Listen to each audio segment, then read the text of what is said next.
PS आणि OSD नेमण्याचा अधिकार हा मुख्यमंत्र्याचाच आहे। त्याचा प्रस्ताव मंत्री मुख्यमंत्र्याकडे पाठवतात आणि मुख्यमंत्री त्याच्यावर अंतिम निर्णय करतात। हे काही नव्याने होत नाही। मी कॅबिनेटमध्ये स्पष्टपणे सांगितलं होतं, तुम्हाला पाहिजे ती नावं पाठवा, पण त्या नावांमध्ये ज्यांची नावं फिक्सर म्हणून, ज्यांची नावं चुकीच्या कामामध्ये इन्व्हॉल्ड आहेत, त्यांना मी मान्यता देणार नाही। आतापर्यंत माझ्याकडे 125च्या जवळपास नावं आली, त्यातली 109 नावं मी क्लिअर केलेली आहेत।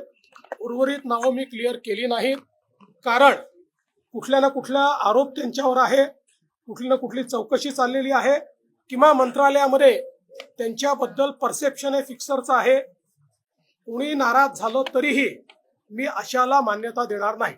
काल माननीय देवेंद्र फडणवीस राज्याचे मुख्यमंत्री यांनी एका मंत्र्याला दम देताना सांगितलेलं आहे, पीए आणि ओएसडी नेमण्यासंदर्भात 16 जी यादी आली मंत्र्यांकडून, त्यातले 16 जण हे दलाल आणि फिक्सर होते।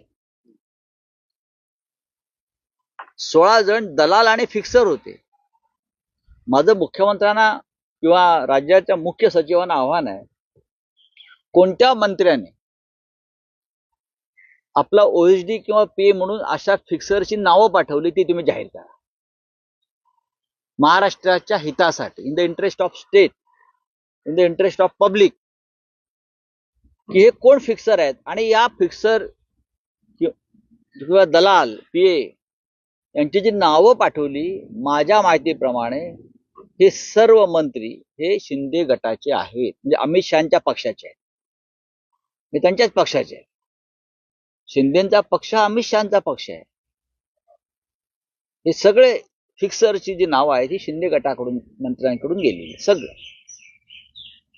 तसं नसेल तर माननीय मुख्यमंत्र्यांनी किंवा राज्याचे जे प्रशासकीय प्रमुख आहेत त्यांनी ते जाहीर, मी नावं देईन ना, माझ्याकडे नावं 16 जणांची आहेत, 16च्या 16,